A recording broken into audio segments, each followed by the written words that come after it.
Après avoir accusé réception du courrier du chef du gouvernement relatif aux accords Congo-Rwanda, ces 4 leaders de l'opposition congolaise réunis dans la plateforme MR, PAP, PAPES-DC et Renaissance font entendre à nouveau leur voix et jugent illégaux ces accords, surtout pointent du doigt la mauvaise volonté du gouvernement Makosso. Le président de l'Assemblée nationale a eu les accords plus de presque 3 ans, plus de 2 ans après. Cela témoigne de la mauvaise foi, ce qui justifie qu'il y ait véritablement ennui sur roche. Il y a beaucoup de choses qui nous dérangent dans ces accords, beaucoup d'aspects qui nous dérangent. Et quand vous signez des accords de coopération foncière, le foncier c'est la terre, le Rwanda, quel est leur domaine de compétence en termes d'agriculture?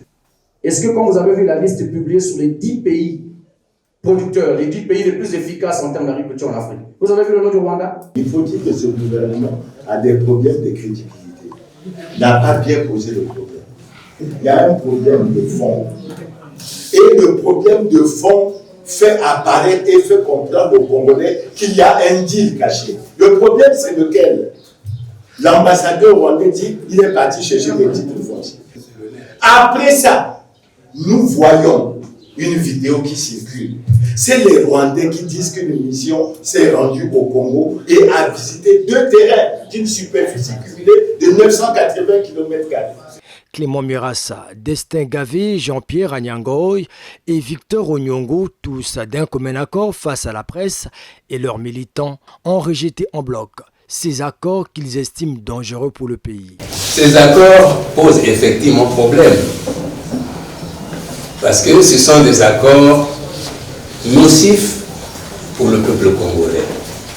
Nous devrions unanimement dans ce pays rejeter de façon particulière cet accord. Parce que la culture du ricin est vraiment nocive pour nos terres. Cette plateforme de l'opposition prévoit organiser sous peu des descentes dans différentes localités du pays, surtout celles concernées par les accords d'exploitation de terres pour mener des campagnes de sensibilisation.